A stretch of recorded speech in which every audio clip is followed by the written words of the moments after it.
Actually, I've got a confession to make. You did. You see, I'm not really a proper hippie after all, mate. Oh, I've done all the things that a hippie must do, although I've never really eaten kale.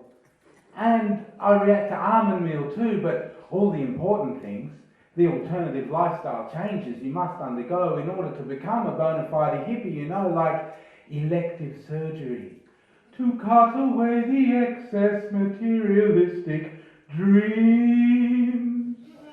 Only my surgeon was working with natural organic fibres, gently rolled by nymphs between their thighs, from lotus stems plucked beneath an Arcadian sky.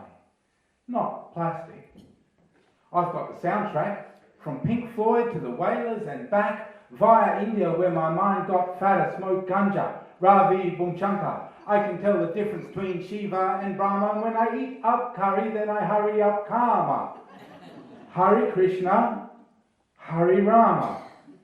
And my chiller etiquette's not a factor. I don't need a tractor because I'm a farmer of Dharma and I've aligned all my chakras with Pleiadian Tantra. I chant mantras, do yoga, I can bend down and roll over. I can even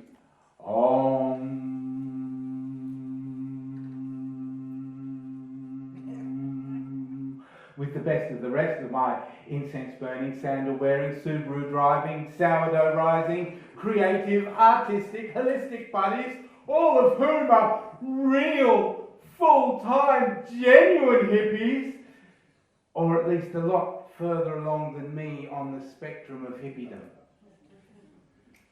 Some are born hippies, some achieve hipsterness, and some have hippies thrust upon them.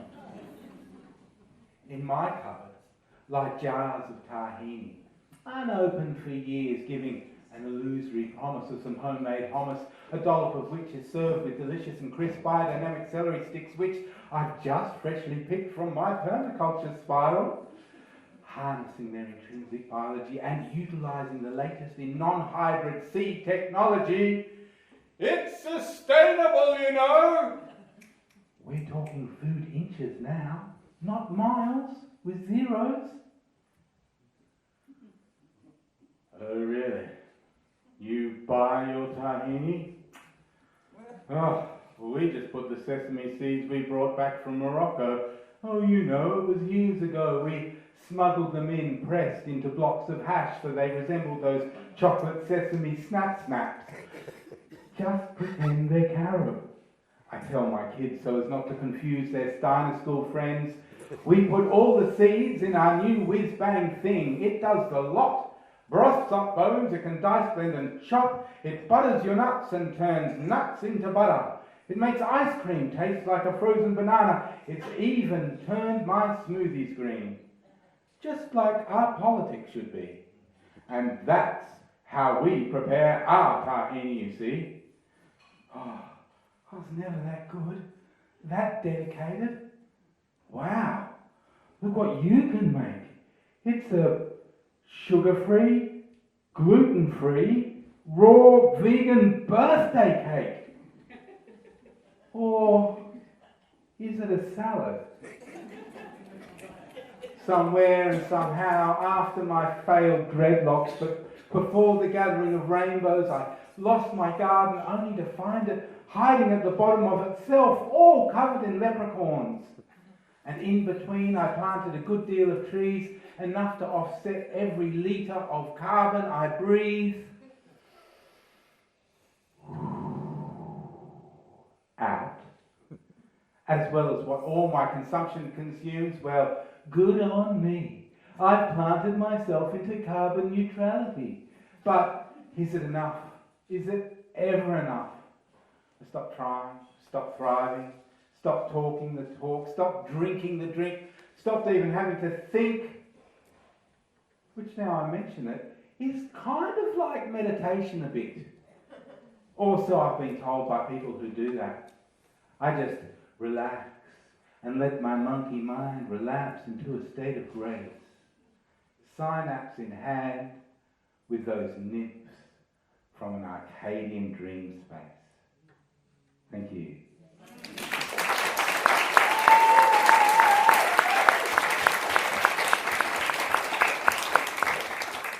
Yesterday, up in the mountains, it started to rain.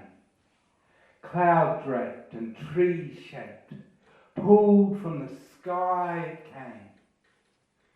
Softly at first, like butterfly kisses, the drips caressing your skin like a new lover's fingers, seeping in, penetrating, saturating.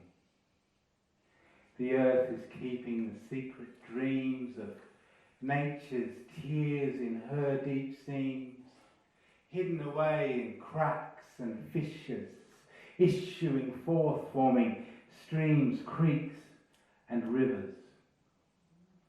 The rain settles in, hugging the valleys with a feeling of belonging, hanging its grey sheeting across the land, which is drinking, replenishing, quenching its thirst. Its parched soil is rebirth.